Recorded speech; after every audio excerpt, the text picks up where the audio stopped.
Je bénirai le nom du Seigneur. Oui, je bénirai le nom du Seigneur.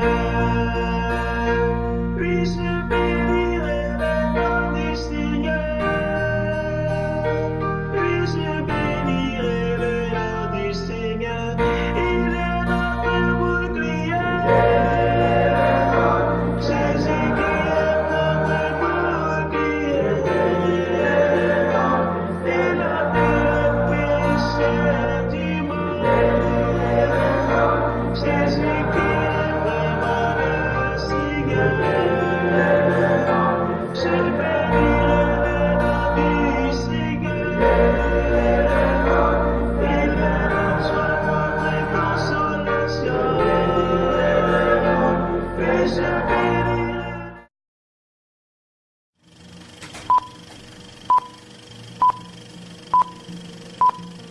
Nous vivons une époque, les prophéties de la Bible vont s'accomplir. Elles se réalisent.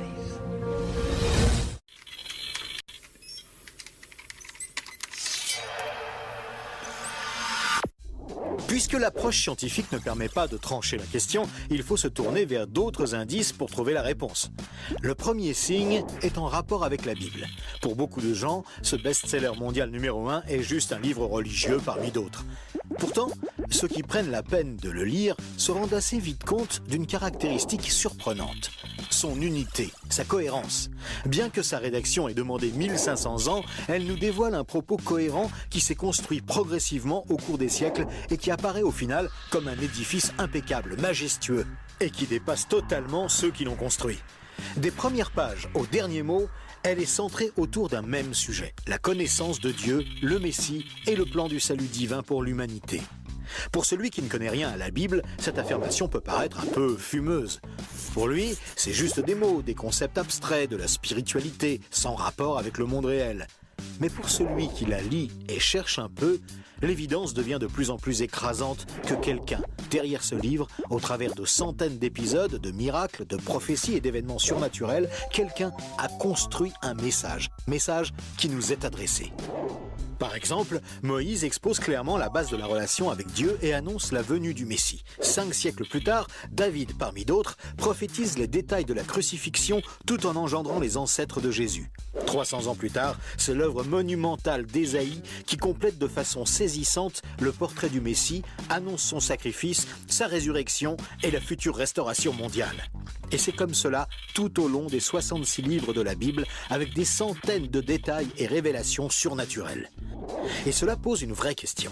Comment cette quarantaine d'auteurs tellement différents, Moïse, David, Salomon, Ésaïe, Daniel ou Jésus, qui a accompli des dizaines de prophéties par le seul fait d'exister, comment peuvent-ils parler d'une seule voix et aborder chacun une facette du même message ? Sans se connaître, ils se confirment mutuellement et construisent le même tableau, un seul tableau immense et qui les dépasse totalement. C'est complètement incompréhensible et impossible à réaliser. Ils ont été chefs d'État, bergers, prophètes ou apôtres. Ils ne se sont jamais connus, ont vécu à des siècles d'écart et sont pourtant en parfaite unité, centrés exactement autour du même sujet. Impossible, n'est-ce pas? Et c'est un cas totalement unique. Ni le Coran, qui ne s'appuie que sur un seul homme, sans antécédent, ni aucune confirmation postérieure, ni les écrits hindous, truffés de récits légendaires, ni aucun texte religieux de l'Antiquité n'a ce caractère unique. La Bible seule comporte cette sorte de filigrane attestant de sa véritable origine. Le second signe est lui aussi au cœur des passions les plus extrêmes. Il s'agit du peuple juif. Étrangement, le simple fait de parler d'Israël déchaîne des réactions quasi irrationnelles. Certains veulent son extermination, alors que d'autres le voient comme le paradis sur terre. Mais si on veut bien rester calme et juste considérer les faits, l'histoire, il y a pourtant de quoi s'interroger sérieusement.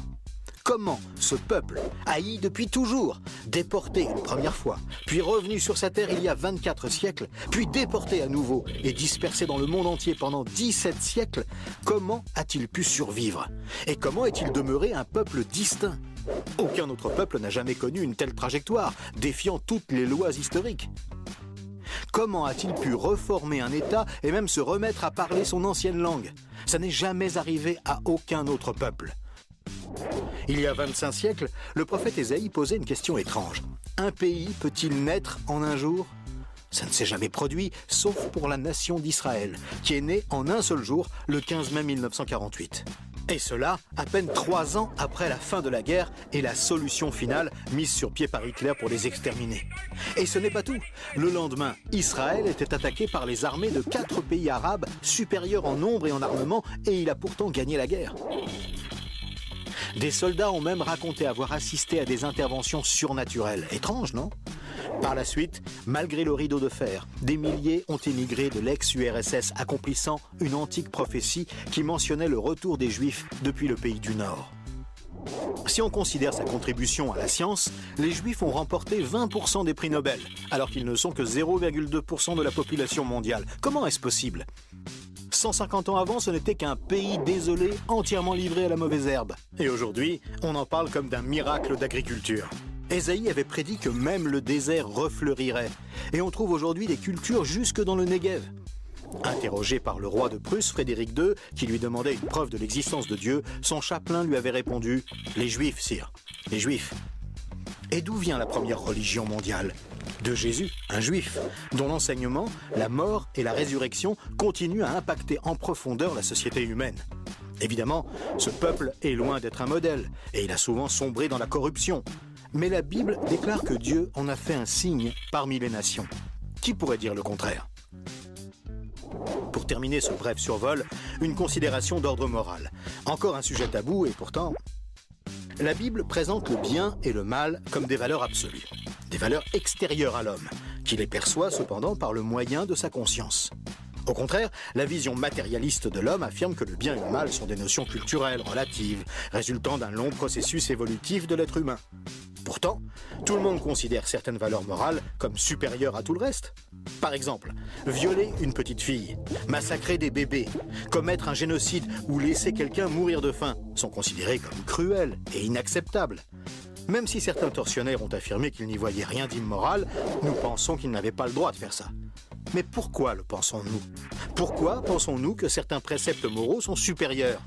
D'où vient ce sentiment qu'il existe, en dehors de nous, des normes morales supérieures, des normes indépendantes de nous, puisque nous nous sentons nous-mêmes jugés par ces exigences morales? Étrange, non? Nous avons parfaitement conscience d'être imparfaits. Nous pensons que l'humanité est détraquée. Mais par rapport à quoi? Ce sentiment de culpabilité contredit d'ailleurs la théorie de l'évolution et son hypothétique lutte pour la survie. Et pourquoi l'homme aspire-t-il au merveilleux, au paradis, quelle que soit sa culture? D'où vient ce sentiment intérieur qui fait exactement écho au récit biblique? Cette conscience, issue de nulle part et en parfait accord avec la Bible, constitue encore un autre signe tangible, bien difficile à nier.